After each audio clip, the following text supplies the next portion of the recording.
नमस्कार, मैं डॉक्टर कल्पना लांबे आपके सामने स्टॉकहोम सम्मेलन पर चर्चा करने जा रही हूँ। स्टॉकहोम सम्मेलन के पूर्व 3 दिसंबर 1968 को संयुक्त राष्ट्र महासभा ने विश्व मानव पर्यावरण अभिसमय बुलाने का संकल्प लिया था, जिसके महासचिव ने 26 मई 1969 को मानव पर्यावरण समस्या का प्रतिवेदन महासभा को सौंपा।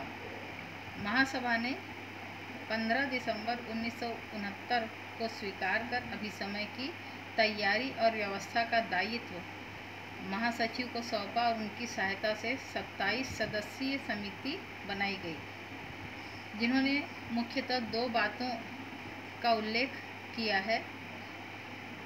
पहला है, मानव पर्यावरण विकास के मुख्य 3 कारण थे: नगरीकरण का बढ़ना, जनसंख्या वृद्धि और प्राकृतिक संसाधनों तथा भोज्य पदार्थ आवास की बढ़ती मांग के साथ विस्तृत एवं सक्षम नवीन प्रौद्योगिकी। अन्य पर्यावरणीय समस्याएं जो थी, इसमें जल एवं वायुमंडल का दूषित होना, वन्य प्राणियों का संरक्षण, विलुप्त प्रजातियों के आयात निर्यात में अनुबंध, जलवायु, वायुमंडल एवं मौसमी दशाओं के परिवर्तन के निर्देश, पर्यावरण गुणवत्ता को बनाए रखना, समस्त देशों के औद्योगिक कार्य क्षेत्र पर नियंत्रण। स्टॉकहोम सम्मेलन मानव पर्यावरण पर संयुक्त राष्ट्र द्वारा 5 जून 1972 से 16 जून 1972 तक स्वीडन के स्टॉकहोम नामक शहर में आयोजित किया गया था। इसमें पर्यावरण संरक्षण एवं सुधार के संबंध पर अंतर्राष्ट्रीय स्तर पर बृहत रूप से पर्यावरणीय समस्याओं पर विचार करना था। इसका मुख्य उद्देश्य अंतर्राष्ट्रीय संस्थाओं और राज्यों के लिए पर्यावरण संरक्षण पर दिशा निर्देश तैयार करना था। इस सम्मेलन में 119 देशों ने भाग लिया और एक ही पृथ्वी के हम इस सिद्धांत को माना था। स्टॉकहोम सम्मेलन का योगदान: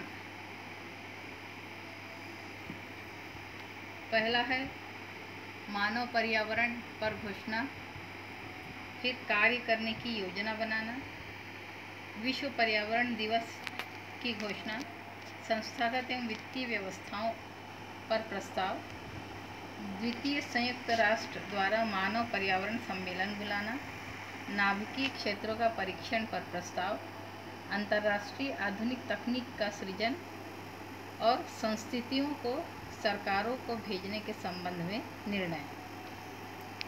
16 जून 1972 को स्टॉकहोम सम्मेलन में पारित संविधान को मैग्ना कहा जाता है।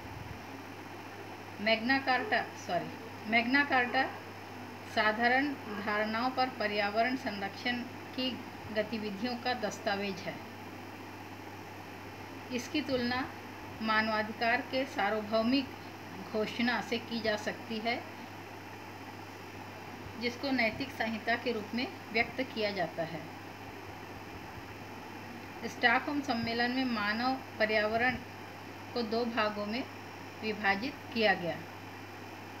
पहला भाग, इसके अंतर्गत पर्यावरण से संबंधित मानव के बारे में 7 घोषणाएं की गई हैं, जो कि इस प्रकार है।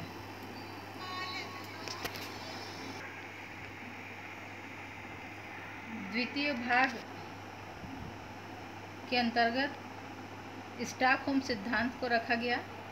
ये सिद्धांत विकासशील एवं विकसित देशों के विशेषाधिकार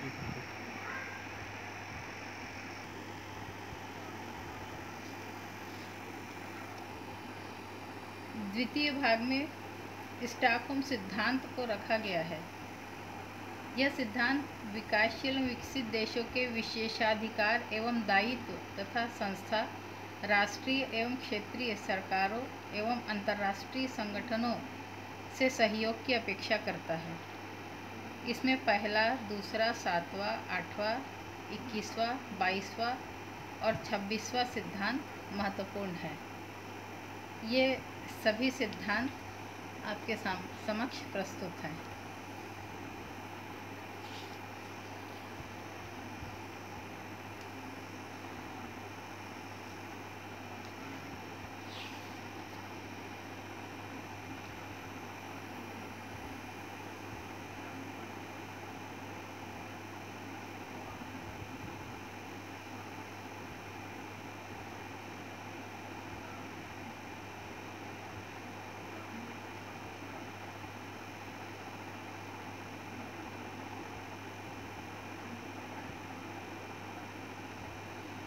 इसके बाद आता है मानव पर्यावरण कार्य योजना। स्टॉकहोम सम्मेलन के सिद्धांतों का व्यावहारिक उपयोग के लिए कार्य योजना के तौर पर 109 सिफारिशें की गई, जिसमें 150 प्रस्ताव है। कार्य योजना की 109 सिफारिशों में 30% लागू की जा चुकी है, 40% कार्यवाही के अंतर्गत है और 15% कार्यवाही नहीं हुई है। 15% के बारे में कोई सूचना नहीं है। पर्यावरण विकास के कार्य योजना को 3 भागों में रखा गया है: भूमि निरीक्षण कार्यक्रम, पर्यावरण प्रबंध कार्यक्रम और अंतर्राष्ट्रीय सहयोग। विश्व पर्यावरण दिवस की घोषणा के प्रस्ताव में विश्व पर्यावरण दिवस 5 जून को मनाए जाने का प्रस्ताव सम्मेलन में सर्वसम्मति से पारित किया गया। संस्थागत तथा वित्तीय प्रबंधन के लिए स्टॉकहोम सम्मेलन में पर्यावरण संरक्षण के लिए 4 संस्थाओं की स्थापना अंतर्राष्ट्रीय स्तर पर वित्तीय संस्थागत प्रबंधन के लिए की गई। इसमें शासकीय परिषद, पर्यावरण सचिवालय, पर्यावरण समन्वय परिषद और पर्यावरण कोष सम्मिलित है।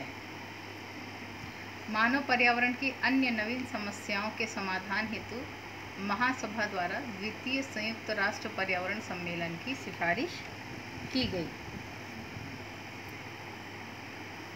वायुमंडलीय परीक्षण, आणविक शस्त्र परीक्षण के संबंध में प्रस्ताव पारित की आलोचना की गई, क्योंकि इससे पर्यावरण अधिक दूषित होता था।